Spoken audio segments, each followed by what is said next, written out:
Se- Ya, baik. Sekali lagi, selamat malam buat Bapak Ibu yang baru bergabung ya di Fredway Coaching Consulting punya webinar. Nama saya Freddy Leong. Nah, hari ini saya akan memandu diskusi kita ya dengan judul Practical Business Communication. Nah, sebelum itu saya perkenalkan dulu buat Anda yang baru pertama kali hadir ya, spesialisasi saya adalah family business, membantu family business dari skala small, medium sampai large size melakukan berbagai transformasi di dalam bisnisnya, beralih dari manajemen yang tradisional menuju manajemen yang modern, manajemen yang tidak efisien menuju manajemen yang produktif. Ya, saya juga banyak bantu family succession, bagaimana mempersiapkan suksesi anak-anaknya, Bapak Ibu. Nah, bulan Agustus kami ada acara workshop family succession. Bagaimana mempersiapkan suksesi dalam bisnis keluarga. Jadi Bapak Ibu yang mau join itu tanggal 22 Agustus. Ya, saya juga banyak memberikan training di dalam leadership. Ya, topik hari ini adalah bagian dari leadership. Ya, saya juga banyak membantu klien lakukan strategic business coaching, ya, termasuk life coaching. Nah, ini adalah saya punya ya buat Bapak Ibu yang baru pertama kali join, baru pertama kali kenal saya. Nah, saya juga undang Bapak Ibu sekalian, bagi yang punya handphone, ayo buka HP-nya, buka Instagram, buka TikTok, follow saya punya IG, follow saya punya TikTok.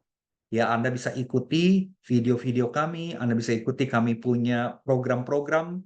Ya, kami melakukan webinar kayak gini sebulan ada 2 kali, Bapak Ibu. Ya, jadi Anda bisa belajar beserta dengan kami. Ya, saya invite Anda subscribe saya punya YouTube, Instagram, TikTok. Nah, kalau Facebook mungkin ya, Bapak sekalian sekarang ini udah nggak banyak orang di Facebook ya. Ya, tapi bila Anda ada di Facebook, ya silakan Bapak sekalian. Saya juga invite Anda masuk ke Facebook saya. Ya, oke. Kita punya pertemuan, kita akan selesai jam 8.30. Kecuali Bapak Ibu banyak pertanyaan, nanti saya akan menjawab ya.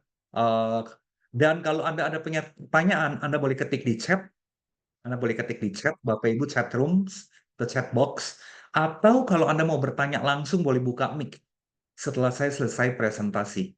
Ya, topik kita hari ini sekali lagi adalah tentang business communication. Nah, Bapak Ibu sekalian, saya mau ajak Anda berpartisipasi ya. Saya berikan Anda kuis. Ya, saya berikan Bapak Ibu kuis. Ya, dan Anda coba berpartisipasi menjawab pertanyaan-pertanyaan ini menurut Anda pilihan yang mana? Anda boleh ketik di chat box. Pertanyaan yang pertama, apa sih salah satu kerugian dari komunikasi top down dari atas ke bawah ya yang buruk, di mana tujuannya nggak realistis, ditetapkan tanpa pelatihan SDM dan sumber daya yang memadai. Nah, Anda boleh pilih A, B, C, atau D. Ya, pilih salah satu jawaban yang menurut Bapak Ibu terbaik. Ya, nah, eh, jawabannya adalah A, B, C, atau D. Saya tunggu ya. Silakan ikutan berpartisipasi Bapak Ibu biar seru aja. Ya, nanti saya ajak Anda sepanjang 1 jam ini banyak partisipasi lewat chat box. Ya, jadi jawabannya menurut Anda A, B, C, atau D. Ya, karena komunikasi top to down. Ya, nah, baca baik-baik. Menurut Anda jawabannya yang paling cocok adalah apa? Ya, jadi artinya atasan memberikan perintah, memberikan target nggak realistis tanpa dilatih SDM-nya, ya, tanpa mempertimbangkan sumber dayanya. Efeknya apa? Kerugiannya apa, Bapak Ibu sekalian? Oke, ini jawabannya udah mulai bermasuk, udah mulai masuk ya. Nah, jawaban yang benar adalah C. Meningkatnya biaya lembur. Ya, karena kerjanya misalnya harus 8 jam jadi 18 jam atau jadi 10 jam. Kenapa? Karena kurang pelatihan. sumber dayanya mungkin ada mesin yang rusak, bahan bakunya datang telat, akhirnya perlu lembur. Nggak mungkin A ya Bapak Ibu, nggak mungkin turnover turun, nggak mungkin. Nggak mungkin juga kualitas produk meningkat, sangat tidak mungkin. Nggak mungkin juga kepuasan karyawan meningkat. Yang ada malah orang demotivasi. Ya, jadi jawabannya adalah C. Pertanyaan yang kedua, siap-siap ya, berpartisipasi lagi. Apa dampak utama dari pengumuman perubahan kebijakan yang sering mendadak dalam perusahaan? Silakan, A, B, C, atau D.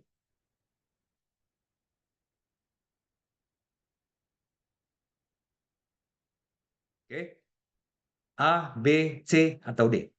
Ya, jadi kasih pengumuman, kasih informasi, kasih perubahan mendadak, mendadak, mendadak, mendadak dari atas ke bawah. Ya, dampak utamanya tuh ada di mana? Ya, dampak utamanya ada di mana? Oke. Ayo ikutan Bapak Ibu sekalian, di sini ada 59 orang. Ya, ikutan biar seru aja Bapak Ibu. Oke, jawabannya yang mana? Ini jawabannya ada dua sih, ada dua. Ya, Anda boleh jawab salah satu atau dua-duanya. Oke, yang benar adalah oke, yang benar adalah B dan C. B dan C. Kelihatannya sepele ya Bapak Ibu ya. Ini terutama kalau Bapak Ibu jadi manajer, jadi direktur, jadi GM, kelihatannya sepele ya. Ngasih informasi dadakan, dadakan, dadakan, dadakan Bapak Ibu. Ini kan masalah komunikasi kan, ya. Dan ini akan menimbulkan biaya. Nanti saya akan share kepada Bapak Ibu berbagai contoh efek dari komunikasi yang buruk terhadap peningkatan biaya. Nah, pertanyaan yang terakhir, terakhir, apa salah satu solusi untuk memperbaiki komunikasi antar departemen? Antar departemen A, B, C, dan D. Silakan. Menurut Bapak Ibu yang mana? A, B, C, atau D? Solusi memperbaiki komunikasi antar departemen, antar bagian. Kalau ini jawaban cuma satu, ya. Jawabannya cuma satu, Bapak Ibu. Oke, ayo ikutan. Ini kelihatannya kali ini 100 semua nih. Jawabannya, oh ini silakan. Saya masih tunggu jawaban Bapak Ibu. Ya, jawabannya yang mana yang terbaik? Ya, jawaban yang betul, yang paling tepat adalah B. Bravo. Meningkatkan keterbukaan informasi. Ngomong gampang ya, Bapak Ibu ya. Betul nggak? Ngomong gampang. Meningkatkan keterbukaan informasi. Tapi saya punya pengalaman Bapak Ibu. Wow, yang kayak begini. Wow, nggak bisa sebulan 2 bulan ngeberesinnya Bapak Ibu. Bahkan saya punya pengalaman bisa 2 tahun, 3 tahun. Ya, saya sedikit sharing ya Bapak Ibu. Saya punya pengalaman sebagai trainer, coach, and consultant kaitan dengan komunikasi. Jadi Bapak Ibu begini, ya saya sharing, saya punya pengalaman ya. Ada 3 akar masalah kenapa biaya overhead perusahaan itu meningkat. Bapak Ibu boleh catat deh, ya karena di slide nggak ada. Kenapa kita nggak produktif? Kenapa kita nggak efisien? Kenapa biaya kita jadi mahal? Ya, akibatnya ini profit yang kena. Jadi Bapak Ibu kalau di sini ada business owner, kalau Bapak Ibu di sini ada yang direktur, ini informasi yang penting.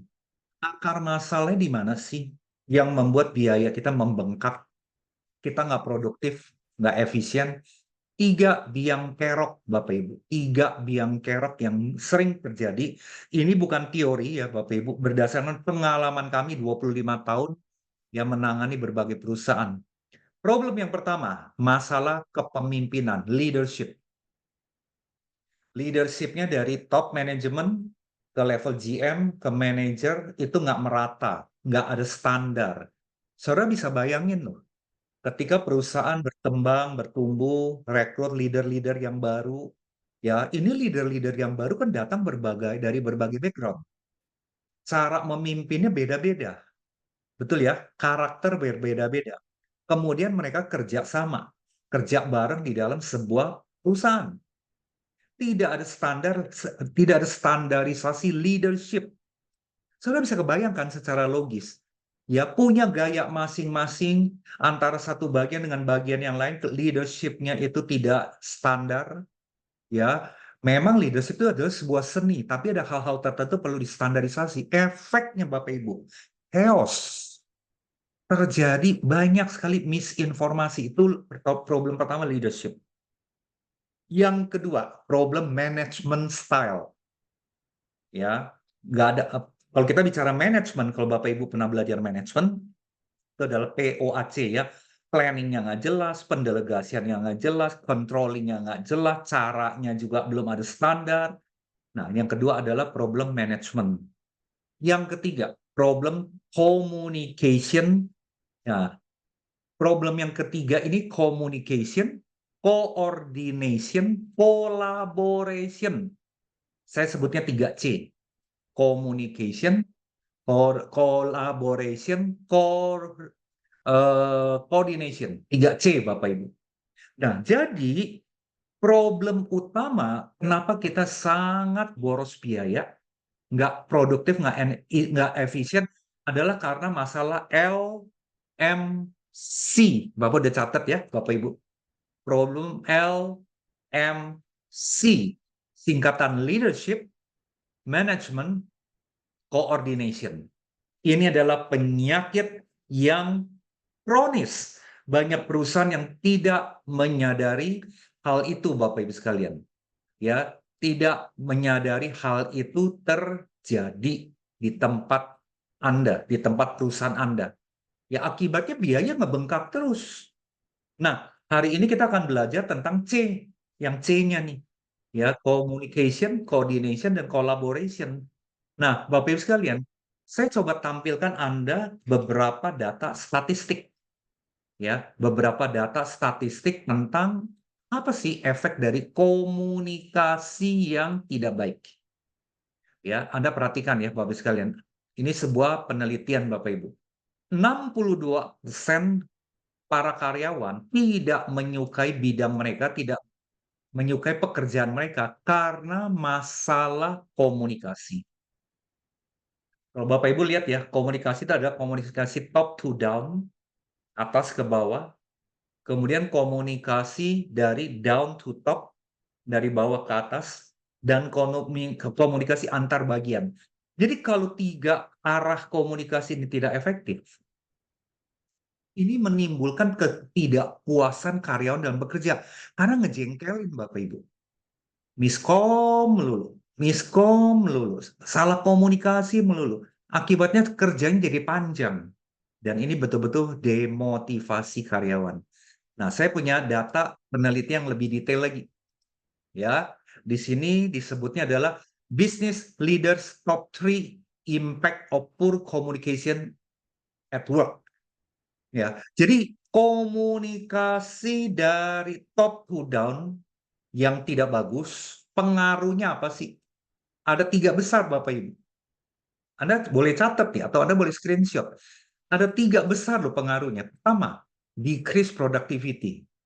Mengatakan hasil survei 43% komunikasi yang buruk dari atas ke bawah itu akan mengurangi produktivitas.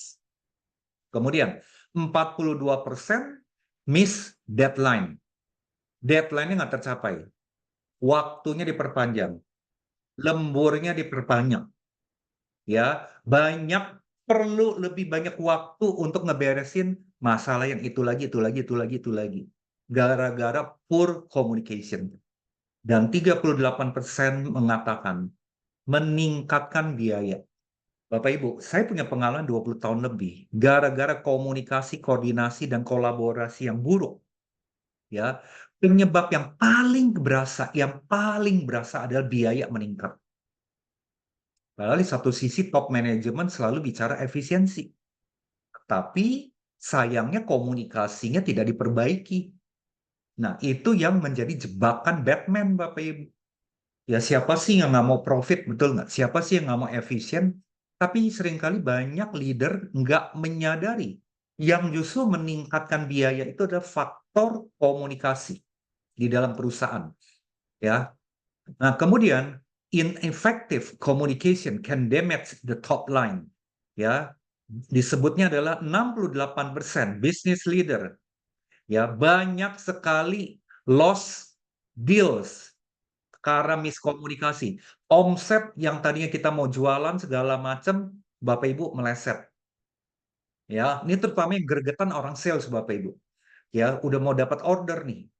Ya, kemudian karena masalah komunikasi dengan perusahaan sehingga terjadi apa? Kehilangan, ya, kehilangan deals itu, kehilangan kesempatan dapat target penjualan. Nah, jadi Bapak Ibu, Anda perhatikan juga di sini sebuah penelitian. 1 dari 5 business leader mengatakan, ya, bahwa miskomunikasi itu merusak brand image perusahaan.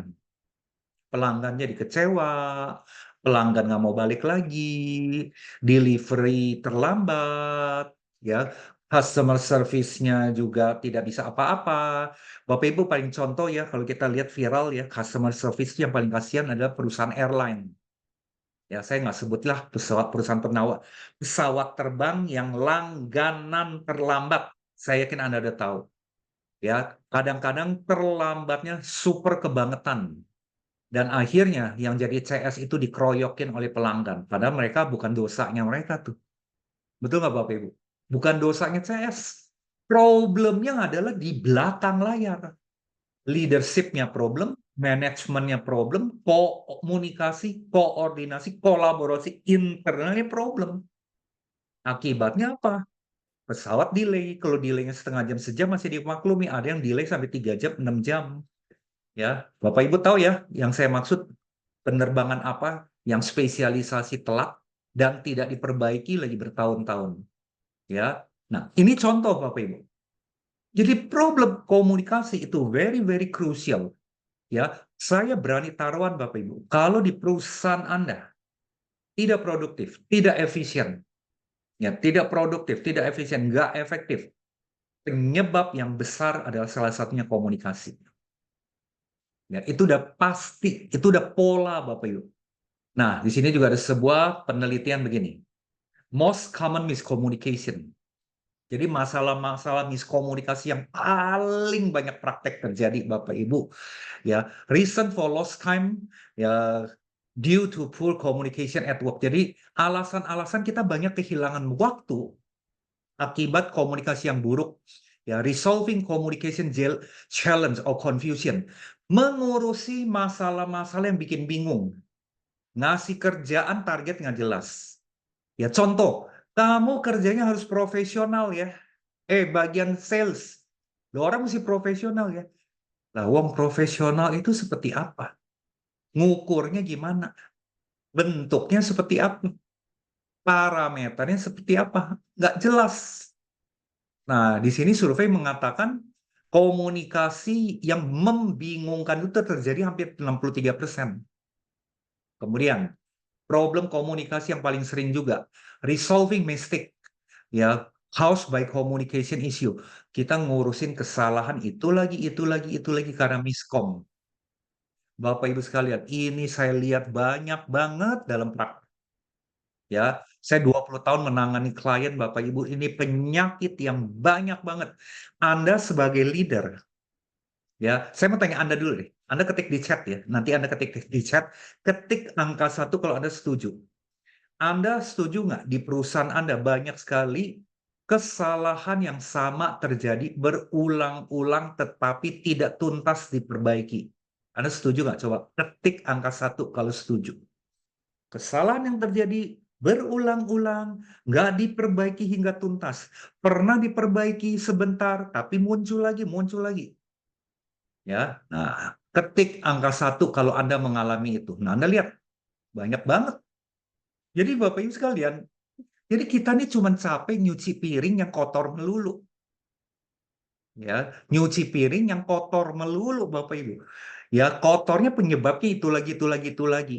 Dan kebanyakan adalah masalah miskomunikasi.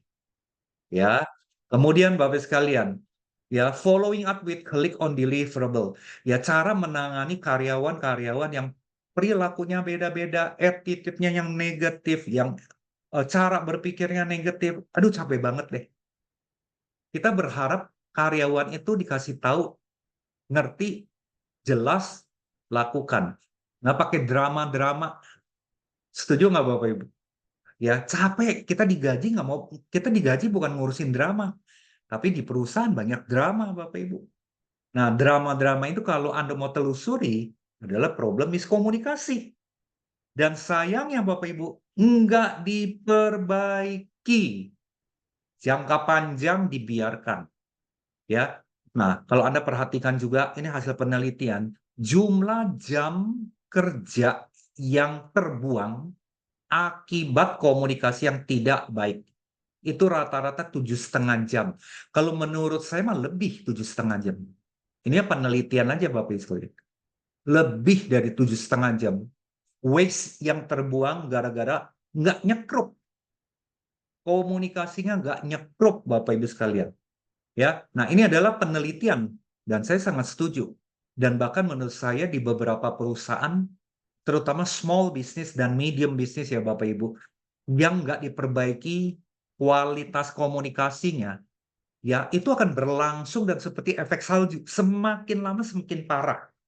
Dan biaya inefisiensinya itu semakin besar. Ya, Bapak Ibu, saya punya background adalah finance accounting. Saya sedikit cerita ya Bapak Ibu. Saya bisa hitungin loh klien punya loss dalam setahun gara-gara inefisiensi. Ya, saya bisa hitungin berapa ratus juta atau miliar per tahun inefisiensi yang terjadi karena LMC yang buruk. Ya, saya punya template-nya buat ngitung itu Bapak Ibu. Ya, saya berani jamin Bapak Ibu, rata-rata loss-nya biaya-biaya yang tidak efisien lebih dari 1 miliar.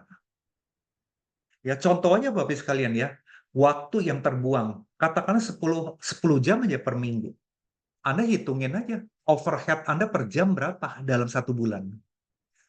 Ya, ya, saya bisa hitungin Bapak Ibu, tarif overhead Anda per jam itu dalam perusahaan Anda itu berapa rupiah. Per departemen berapa rupiah. Kalau rata-rata dalam 1 bulan, 1 minggu terjadi 10 jam waste dalam waktu, ya pembuangan sia-sia dalam waktu karena nggak efisien, 10 jam kali 4 dan 4 minggu 40 jam Bapak Ibu. Bayangin kalau misal tarifnya Anda 1 jam itu biaya overhead-nya ada 1 juta. Berarti Bapak Ibu sekalian, Anda udah waste 40 jam kali 1 juta. 40 juta Bapak Ibu. Dan 40 sejuta itu contoh overhead yang kecil udah pasti. Ya, saya yakin perusahaan Anda overhead per jamnya udah pasti lebih. Nah, ini sebagai contoh betapa LMC itu adalah biang kerok inefisiensi. Nah, kalau Bapak Ibu pengen tahu cara ngitung-ngitungannya, Anda bisa kontak kami. Saya akan berikan Anda free consulting ke perusahaan Anda. Ya, kita hitung deh. Ya, Anda punya pemborosan biaya itu berapa? Ya. Nah, kemudian Bapak sekalian, hasil penelitian yang lain tentang komunikasi antar bagian yang buruk. Di sini disebutkan dari penelitian McKinsey ya. McKinsey ini adalah sebuah perusahaan konsultan yang sangat dihormati di seluruh dunia, Bapak Ibu. Dia katakan ini, komunikasi internal yang efektif. Ini yang efektif. Kalau tadi yang jelek terus ya. Memiliki kemungkinan meningkatkan produktivitas 25%. Lebih tinggi dibandingkan dengan perusahaan dengan komunikasi yang buruk. Ya, jadi Bapak Ibu sekalian, ketika Anda benahin komunikasi Anda, dan saya punya pengalaman benahin komunikasi itu Bapak Ibu makan waktu. Anda pegang catatan baik-baik ya, catat baik-baik saya punya ucap. Anda kalau punya pertanyaan silakan ketik di chat ya. Memperbaiki komunikasi top to down, bottom top, antar bagian makan waktu. Kenapa? Anda catat juga nih. Anda catat juga nih Bapak Ibu. Saya punya pengalaman ya. Penyebabnya 80% karyawan yang ada adalah karyawan yang resisten terhadap perubahan. Hanya 20% karyawan yang betul-betul kalau kita lagi melakukan perubahan, itu yang langsung menyambut dengan baik dan lakukan. 80% itu wait and see. Dia lihat-lihat dulu. ya, bahkan ada sekian persen yang nggak mau berubah. Anda setuju nggak? Yang sungguh-sungguh mau mengikuti perubahan itu hanya 20%. Kalau Anda setuju, coba ketik angka 7. Ya, jadi karyawan yang mau diajak untuk lakukan perubahan itu paling 20%. Ya, yang 80% tunggu menunggu test the water, ditegur apa enggak oleh atasan kalau saya nggak berubah. Ya, lihat dulu orang lain berubah apa enggak, nanti gue baru mau berubah. Itu 80% tuh, Bapak Ibu. Ya. Nah, kalau Anda setuju, ketik angka 7. Oh, ternyata Anda sepemahaman dengan saya. Makanya ngebenahin lama. Anda jangan berharap, Bapak Ibu, perubahan itu Anda udah ikutan training, twing, langsung besok berubah. Nggak bisa. Perlu metode demi tahap. Nah, kalau Anda bilang, ya kalau gitu lama ya. Ya udah deh, mendingan nggak usah dibenahin deh. Saya mau tanya Bapak Ibu, kan ada pemikiran gitu ya. Oh lama ya, lakukan pembenahan komunikasi ya. Ya udah deh, nggak usah dibenahin deh. Menurut Bapak Ibu efeknya apa? Boleh nggak ketik di chat lagi? Ya, karena dia bilang lama. Oh lama ya. Oh cuma 20% yang mau berubah ya. Udah deh kita kayak gini-gini aja. Ayo coba ketik di chat. Apa dampaknya menurut Bapak Ibu buat perusahaan kalau nggak dibenahin? Ya, ya digituin aja. Oke, semakin parah karena seperti bola salju akhirnya hancur bisnisnya. Betul. Tapi ada bisnis owner bilang begini, gue masih bisa jualan kok. Nah, dia bilang gitu loh. Masih hasilkan profit. Jadi masih rodanya masih jalan. Komunikasi kita nggak efektif, ringsek-ringsek kayak gini, kita tetap jalan kok. Masih survive. Kita udah 30 tahun. Nggak rugi. Apa pandangan Anda? Kalau ada ownernya ngomong kayak begitu. Kalah di market. Perusahaan kan rugi. Nggak maju-maju. Susah untuk maju. Nah, hancur seperti Nokia, bener. Kalah di market. Ya, tambah parah. Ya, komunikasi adalah momok bagi para leader karena para leader harus punya 1000 bahasa agar maksud top tersampaikan dan bottomnya mengerti tujuan tanpa membuat mereka tersinggung.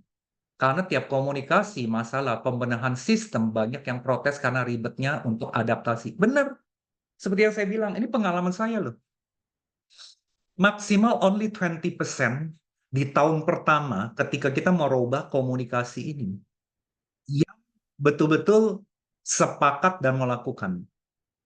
80% wait and see. Dari 80%, saya punya pengalaman loh ya. Dari 80%, kira-kira ada 25% terang-terangan dia nggak mau berubah. Yang wait and see itu kira-kira 50-an. Ini pengalaman saya Bapak Ibu. Makanya kami ketika mementor perusahaan untuk perbaiki komunikasinya di tahun kedua, ya itu lumayan meningkat yang partisipasi untuk perubahan. Tahun ketiga lebih meningkat lagi. Tapi Bapak Ibu, di tahun ketiga ke atas yang nggak mau berubah 30% jumlah karyawan dan leader. Jumlah karyawan dan leader. Ya, tinggal nunggu waktu tutup perusahaan kalau sampai komunikasi nggak jelas. Betul banget. Lihat aja nanti persaingan lebih galak gitu ya. Semakin sulit jualan, komunikasi internal kita berantakan. Ya, kalau saya bilang sih, you don't have any choice. Anda tidak punya pilihan. LMC ini biang kerok, Bapak Ibu. Inefisiensi. Nah, kita lihat penelitian yang kedua ya. Nah, ini penelitian dari Towers Watson, juga perusahaan konsultan, mengatakan ini, komunikasi yang efektif memiliki peluang 50% lebih besar atau mengalami tingkat turnover yang lebih rendah. Ya, akibatnya perusahaan lebih bisa memaintain karyawan jadi betah. Bapak Ibu, ini terjadi terutama di generasi Z ini loh. Kalau generasi Z masuk perusahaan Anda, nih generasi Z yang bagus ya, high quality. Dia lihat nih komunikasi antar departemen politik-politik kan. Dari atas memberikan informasi, ngasih instruksi seenak jidat. Nggak ada standarisasi. 3 bulan juga dia kabur. Yang capek siapa? HRD. Ngerekrut lagi. ngerekrut lagi, ngerekrut lagi. Ingat loh, generasi Z ini generasi yang unik, tingkat loyalitasnya yang paling rendah selama ini. Jadi kalau Anda tidak beresin komunikasi, Anda sulit banget dapat karyawan yang baik. Saya nggak bilang yang terbaik ya, yang sedang deh. Oh ya, saya mau tanya Bapak Ibu ya, ini kan Bapak Ibu dari berbagai perusahaan nih, di sini ada 70 orang ya. Bapak Ibu, coba ketik di chat ya, menurut Anda ngerekrut karyawan generasi Z yang baik, kualitasnya, mau kerja dengan baik, susah atau gampang? Coba ketik di chat.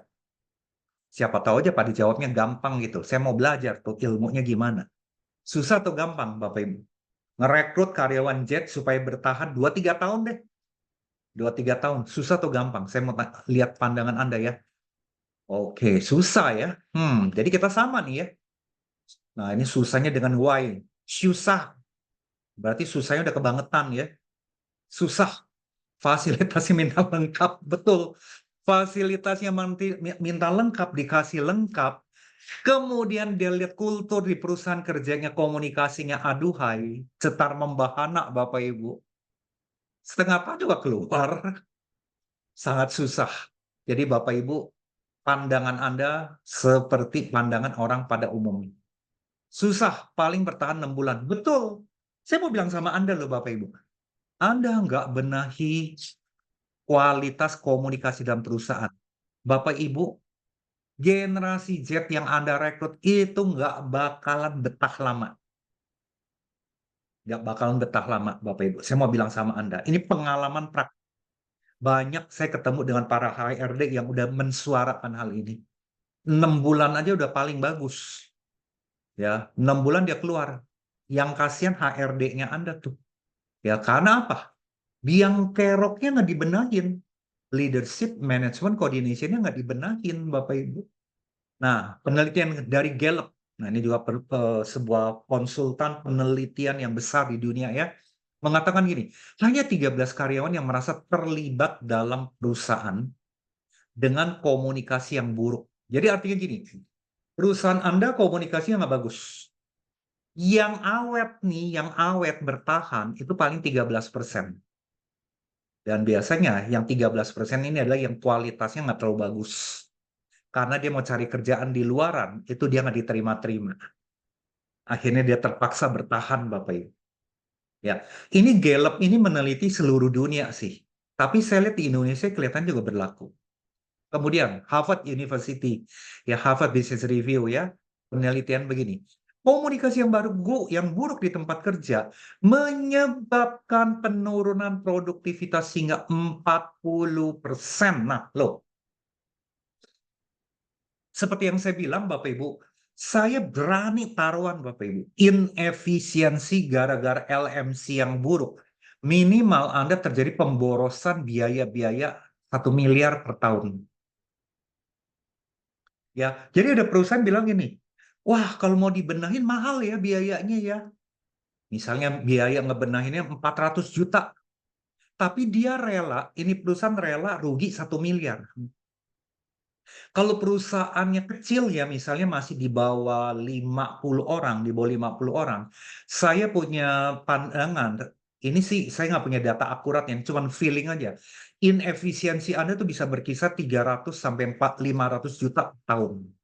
Kalau Anda punya karyawan 50 orang ke bawah ya. Kalau karyawan Anda 50 orang sampai 200 orang, nah itu kira-kira bisa inefisiensinya, pemborosan Anda 750 juta tuh. 500 sampai 750 juta minimal. Minimal per tahun. Kadang-kadang bisa 1 miliar ke atas. Ya, dan ini yang nggak disadari oleh pemilik perusahaan Bapak Ibu. Jadi membiarkan komunikasi yang tidak efektif ini ya berlarut-larut. Ya. Nah, terakhir, penelitian dari Project Management Institute mengatakan 56% proyek gagal disebabkan oleh komunikasi yang buruk. Bapak Ibu, ini kita perlu perhatikan data-data ini sebagai sebuah benchmark ya, dan juga sebagai sebuah peringatan betapa pentingnya komunikasi, Bapak Ibu. Nah, saya akan share kepada Anda 5 penyebab komunikasi, koordinasi, kolaborasi yang buruk. Bapak Ibu, selanjutnya saya akan sebutnya dengan 3C ya. 3C ya Bapak Ibu. Communication, coordination, collaboration. Saya sebutnya 3C ya Bapak Ibu ya.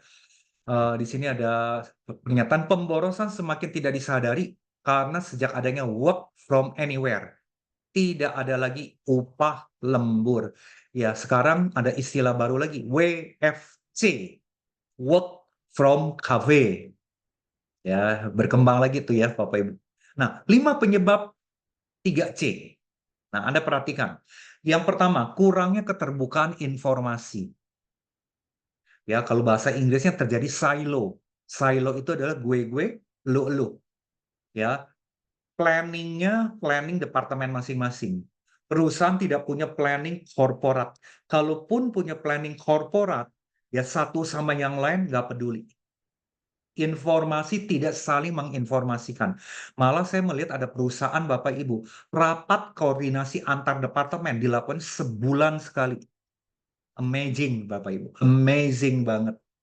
Rapat koordinasi antar departemen sebulan sekali loh Bapak Ibu. Berarti problem-problem antar departemen, 30 hari punya problem-problem antar departemen. Kita baru evaluasi sebulan sekali. Itu biayanya udah jatuh ke jurang kemana-mana, Bapak Ibu. Anda setuju nggak? Ya, ketik dong angka, ketik di ini chat room. Ya, kalau koordinasi saling terbuka informasinya itu kita nggak rutin. Yang kedua, struktur organisasinya kurang pas. Mungkin Anda bertanya ya, loh, struktur organisasi. Nah, Bapak Ibu, ingat loh, komunikasi style di dalam perusahaan Anda, 3C di dalam perusahaan Anda, itu kan sangat tergantung strukturnya kan Bapak Ibu. Struktur yang didesain kan. Nah, saya banyak menemukan, ini banyak sekali pengalaman saya, hampir 60% lebih. Perusahaan-perusahaan menggunakan struktur organisasi yang tidak cocok dengan pertumbuhan perusahaan dia sekarang. Akibatnya 3C ini akan terganggu. Ya, 3C ini akan terganggu Bapak Ibu. Yang ketiga, tidak adanya tanggung jawab, peranan dan wewenang yang jelas. Mungkin nggak 100%, tapi ya beberapa tanggung jawab, peranan dan wewenang pejabat tertentu, leader-leader tertentu itu nggak jelas, nggak tertulis sehingga tumpang tindih. Saya mau nanya Anda nih ya, Anda boleh ketik di chat ya. Saya minta Anda ketik di chat angka 2 kalau ini terjadi di perusahaan Anda. Ketik angka 2 ya kalau terjadi di perusahaan Anda. Terjadi nggak di dalam perusahaan Anda? Sering nggak terjadi perusahaan Anda begini? Jadi ada satu kerjaan, leader yang satu dengan leader yang lain tuh lempar-lemparan, tunggu-menunggu, asumsi-asumsi. Ini bukan kerjaan gue. Itu mestinya lu punya kerjaan, itu mestinya lu punya tugas. Terus yang dia juga bilang, itu bukan dia punya kerjaan. Lempar-lemparan. Atau tiba-tiba seorang leader dapat pekerjaan jeblok ke dia dari atasan. Yang bukan job desk-nya dia. Akhirnya dia bingung. Nah, saya mau tanya, terjadi nggak di tempat Anda? Coba ketik angka 2. Yang gini-ginian. Ya, ketidakjelasan tanggung jawab, peranan, dan wewenang. Bahkan banyak loh Bapak Ibu. Di dalam perusahaan, level manager. Sampai bingung, ini gua punya peranan, gua punya wewenang seluas apa sih? Nggak diatur tertulis loh Bapak Ibu. Nggak diatur tertulis. Even manager banyak yang bingung. Nanya ke direktur nggak punya jawaban. Nanya ke HRD juga bingung, tergantung direktur. Ini banyak angka 2 ya yang menjawab ya. Ini banyak banget Bapak Ibu. Banyak banget. Ini salah satu penyebab kenapa 3C-nya nggak jalan. Nggak tertulis. Ya, kami punya tools Bapak Ibu bagaimana membantu klien lakukan ini. Ya, dibuat standar secara tertulis sehingga semua orang betul-betul mengerti. Ya. Top management minta leadernya bikin draft, masih betul nggak? Ya, minta bikin draft sih nggak apa-apa. Tapi manajernya ngerti nggak? Bikin draftnya itu. Pengalaman saya Bapak Ibu ya, kalau Anda nggak pernah kerja di kantor konsultan, Anda nggak pernah belajar bagaimana membentuk matriks tanggung jawab peranan wewenang yang jelas. Biasanya hasilnya nggak bagus. Ya, contoh tadi ya, Kansu mengatakan top management minta bikin draft. Lah, wong dia juga nggak ngerti kok. Caranya bikin nggak ngerti. Direkturnya nggak ngerti. Ya, akhirnya terjadi adalah apa? Tumpang tindih, asumsi-asumsi, lempar-lemparan. Nah, jadi Bapak Ibu lihat ya, banyak sekali penyebab kenapa 3C itu nggak beres. Kemudian, tidak adanya sistem yang mengatur 3C ini. Sistemnya tidak distandarisasi, Bapak Ibu. Dibiarkan, apa namanya, by nature. Alami aja, alami. Bapak Ibu sekali lagi ya, saya ajak Anda berlogika ya. Ketika nggak ada sistem dalam 3C, dibiarkan lepas alami, datanglah para leader dengan background yang beda-beda. Anda bisa bayangkan ya, kerja sama bareng, terjadi kacau, dan akhirnya penyebabnya adalah biaya. Lagi-lagi. Yang kelima, tidak adanya standarisasi template pelaporan, mekanisme pelaporan, format laporan, mekanisme komunikasi yang standar. Contoh ya, saya tanya Anda nih, di perusahaan Anda ada nggak laporan yang format laporan dari bawahan melapor kepada atasannya, formatnya, template-nya standar dan holistik dan lengkap. Semua orang mempraktekkan. Saya jarang ketemu yang kayak gitu. Ya, paling yang lakukan itu kira-kira 30%-an, 70% nggak ada. Suka-suka bikin laporan itu formatnya. Ketika presentasi yang jadi direktur menyeng-menyeng. Opo iki. Yang dipresentasikan sampah semua. Datanya nggak jelas. Akhirnya Bapak Ibu direktur jadi kesel, direktur jadi ngamuk-ngamuk, direktur merasa anak buahnya goblok. Padahal bukan anak buahnya goblok. Masalahnya format laporannya tidak distandarisasi secara korporat. Mekanismenya tidak diatur. Nah, masih banyak penyebab lain sih Bapak Ibu. Saya munculkan 5 dulu deh, yang menurut saya favorit. Tidak standar, baru mulai distandarisasi 2 tahun, itu pun dalam 2 tahun berubah. Ya, nah makanya lihat, ketika distandarisasi, ya itu menolong kita berubah. Nah, saya akan kasih Bapak Ibu contoh ya. Nah, contoh dan komunikasi top to down yang buruk. Nah, ini adalah top to down-nya, contoh dan dampaknya nih. Nah, saya kasih contoh begini. Instruksi nggak jelas dari manajemen puncak. Nggak spesifik atau ambigu. Ini ya, saya mau bilang Anda, ini banyak banget yang kayak begini. Dampaknya apa? Biaya overhead yang meningkat. Terjadi apa? Kerjaannya salah, mesti diulang lagi, makan waktu. Seharusnya sekali jalan kerjaannya beres, ini buang waktu. Ya, mungkin kalau ada training, ini pun kalau ada biaya training ya Bapak Ibu, di perusahaan Anda. Biaya training dia lebih meningkat. Tetapi ketika udah di training, balik lagi posisi yang awal. Karena ngebenahnya ini cuma seceplok-seceplok. Nah, kerugian yang lain Bapak Ibu, contohnya lagi, penurunan produktivitas karena kebingungan. Nggak jelas. Dan buntut-buntutnya ketidakpuasan karyawan. Contoh yang pertama. Contoh yang kedua. Seperti tadi pertanyaan di kuis ya, pengumuman perubahan kebijakan yang mendadak. Atau kalau ngasih tugas mendadak. Sekali-sekali sih nggak apa-apa ya Bapak Ibu. Dampaknya apa? Biaya tambahan untuk pelatihan dan penyesuaian yang mendadak kalau ada pelatihan lagi. Penurunan efisiensi operasional selama masa transisi karena mendadak itu orang terkaget-kaget. Ya, ongkos kagetnya mahal banget Bapak Ibu. Lalu apalagi? Ketidakpuasan karyawan. Mereka jadi resisten untuk berubah. Turnover jadi tinggi. Kalau ini jadi budaya, ya, meeting diputuskan A, B, C. Beberapa hari kemudian A, B, C itu dirubah jadi D, E, F. Yang di bawah bingung. Ini gimana sih ya? Ngomongnya kemarin A, B, C. Udah di jalannya jadi D, E, F. Tangkap ya maksud saya ya? Oke. Kemudian contoh yang ketiga. Kurangnya feedback dari manajemen ke bawah. Leader memberikan feedbacknya jarang. Ya, benar nggak pernah kasih feedback, Salah cuman ngomong, ngomel, tapi nggak dijelasin mustinya gimana. Nah, apa sih dampaknya?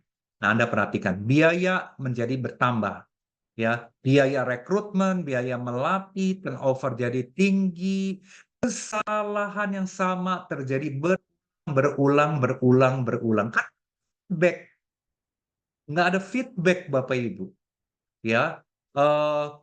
Terjadi penurunan produktivitas yang nggak bagus. Bulan Agustus saya akan berikan Anda webinar kalau Anda mau ikut, ya, bagaimana memberikan feedback dan melakukan performance appraisal, penilaian karya, ya. Menurut Anda penting nggak Bapak Ibu? Anda mau ikut nggak? Anda butuh nggak topik itu? Bagaimana tips memberikan feedback yang tepat dan melakukan performance appraisal yang versi terkini? Menurut Anda penting nggak topik itu?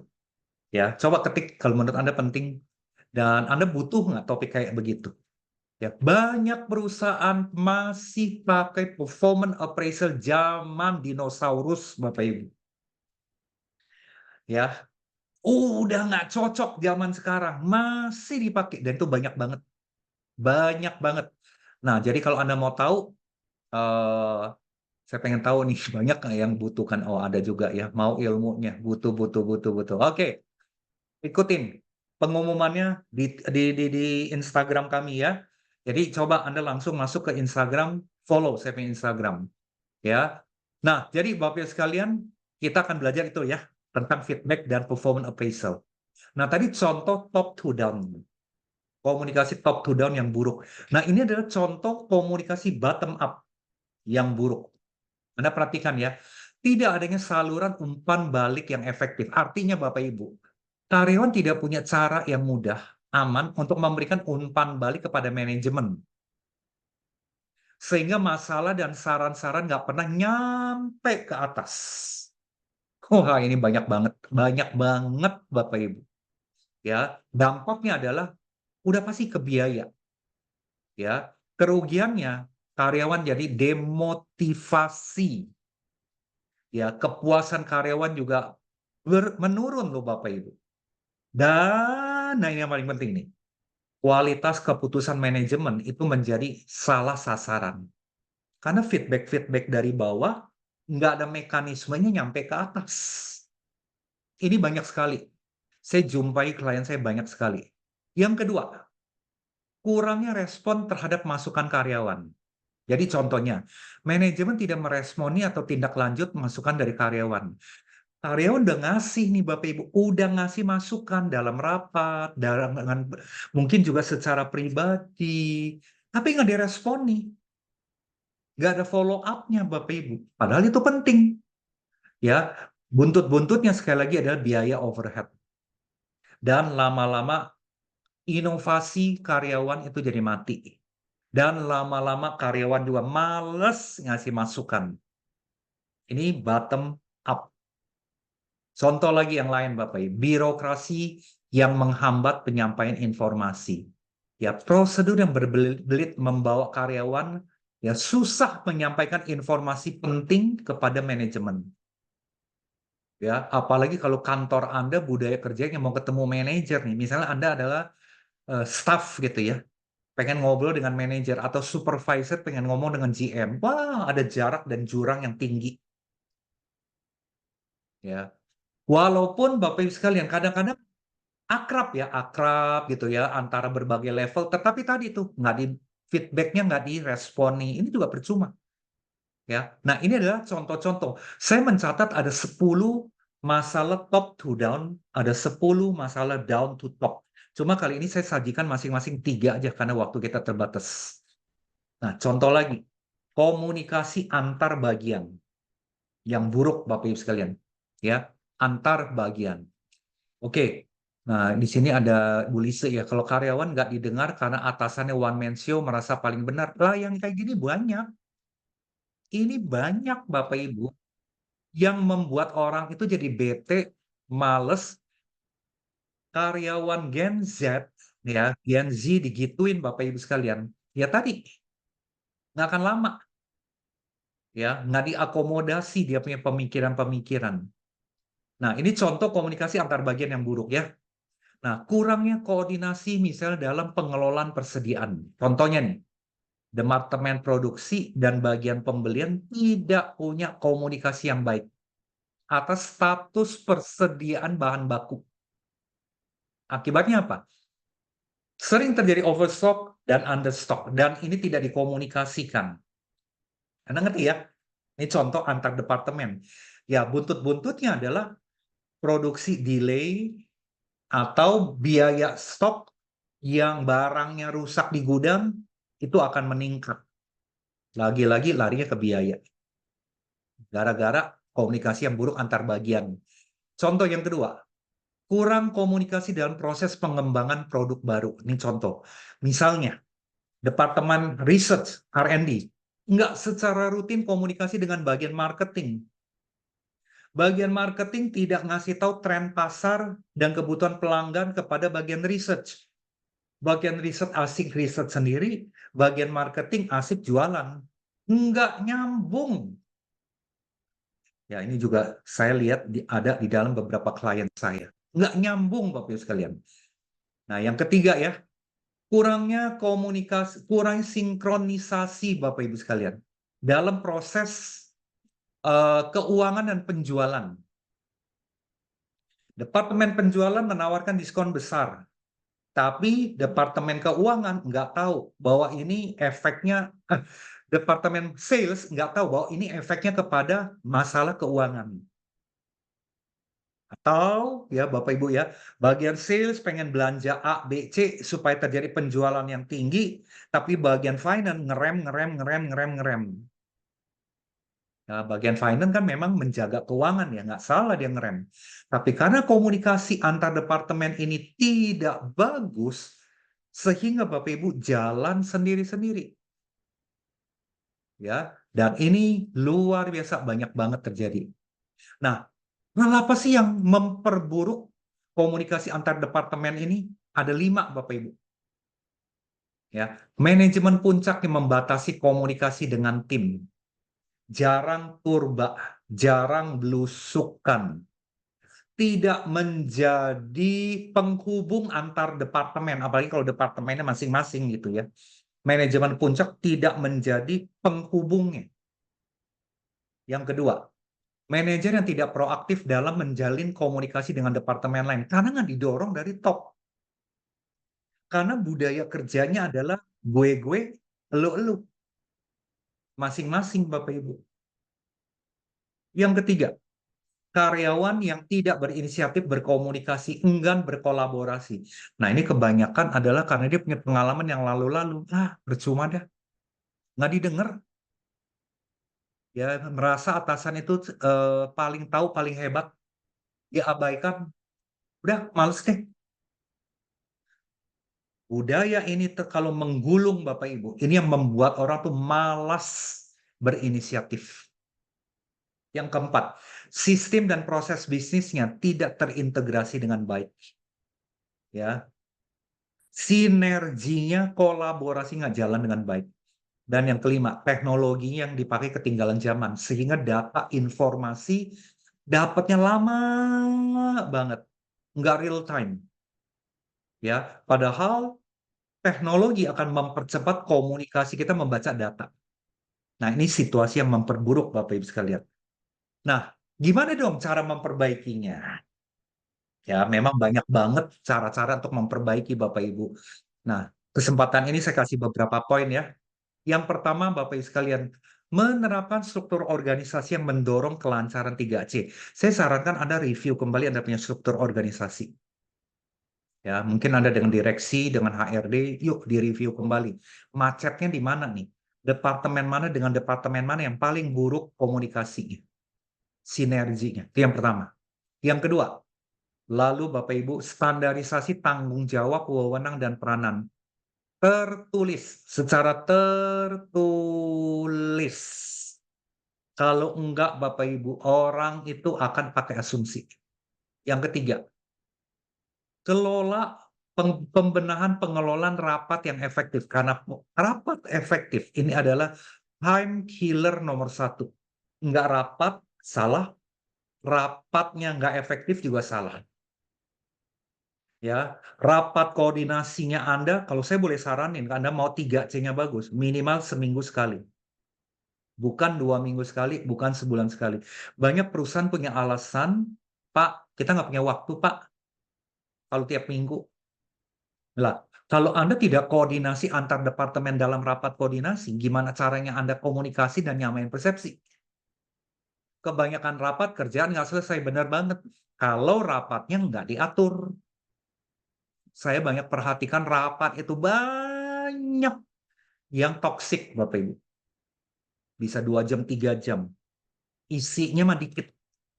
Ya, karena belum tahu cara mengatur komunikasi dalam rapat yang efektif itu seperti apa. Kemudian, standarisasilah berbagai template, report, dan tools untuk 3C. Ada standarisasi. Yang kelima, dorong budaya 3C dengan menciptakan berbagai event dan program-program 3C, Bapak Ibu. Diciptakan gitu, diciptakan event-eventnya. Ya. Nah, kalau Anda ikutan training kami, Bapak Ibu sekalian, kita ada training ini, training in-house maupun public training, Anda akan belajar dan dapatkan berbagai tools. Yang pertama adalah gimana sih nyusun struktur organisasi yang mendorong 3C. Syaratnya apa aja? Gimana sih standarisasi berbagai template, berbagai laporan dan tools? Ya, kita akan berikan template-nya, Anda tinggal contek. Anda juga akan kita kasih dan kita latih bagaimana membuat matriks tanggung jawab, peranan, dan wewenang. Ya, kita pakai Excel, Bapak Ibu tinggal masukin datanya aja karena template-nya udah ada. Kami juga akan berikan Anda 20 ide bagaimana ciptakan event dan program yang mendorong 3C. Ya, jadi kita kasih 20 jenis, pilih yang cocok. Ya, biasanya kalau saya tangani ini bisa setahun, misalnya ada mentoring selama setahun. Nah, kami akan mengawal itu Bapak Ibu. Bagaimana ciptakan event dan program-program mendorong 3C ini. Kemudian, kita juga akan latih dan kita kasih panduan. Gimana caranya menyelenggarakan rapat yang efektif. Ya. Kemudian juga kita akan berikan 10 teknik, ya, tips dalam praktek. Bagaimana mendorong anak buah jadi inisiatif, mau speak up. Ya, ini memang banyak aspek Bapak Ibu yang bikin orang tuh nggak mau inisiatif. Nah, kita akan benahin poin ini. Lalu, manual dan panduan bagaimana caranya presentasi kepada atasan ketika dalam rapat-rapat yang 15 menit selesai, nggak usah bertele-tele, tapi berbobot, ada isinya. Kemudian Bapak Ibu, kita juga akan berikan pembekalan teknik meyakinkan atasan tuh gimana sih? Ketika kita punya usulan, punya ide, cara nyampein ke atasan negosiasinya gimana sih? Ya, yang profesional, jangan kampungan gitu loh Bapak Ibu. Atau mengeluh dan merengek-rengek. Caranya gimana sih? Ya, template-nya gimana sih? Ya, kemudian juga Anda akan belajar cara mendengar yang efektif, listening skill, dan teknik feedback untuk mendorong 3C. Nah, Bapak Ibu, ini akan Anda dapatkan ketika Anda ikutan training yang lengkap. Ya, oke, saya sampai di sini dulu. Bila Bapak Ibu ada pertanyaan, boleh ketik di chat. Atau Anda kalau mau tanya, Anda juga boleh buka mic kalau Anda mau tanya. Ya, nah, jadi kalau Anda perhatikan, LMC ini sekali lagi adalah biang kerok inefisiensi di dalam perusahaan.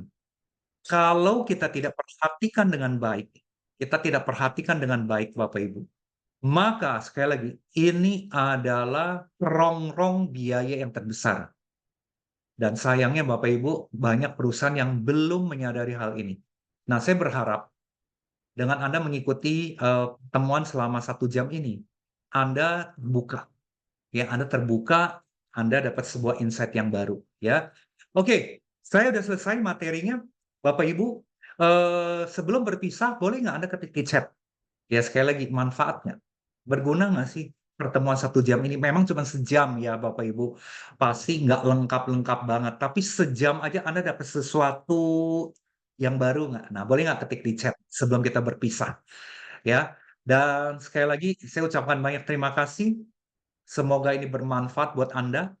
ya Bapak Ibu sekalian. Dan ini Anda bisa share kepada atasan Anda ilmu ini, ya, dan kita akan ketemu lagi bulan depan tentang performance appraisal, ya. Thank you semuanya. Selamat malam. Chatnya Anda saya tunggu ya. Thank you.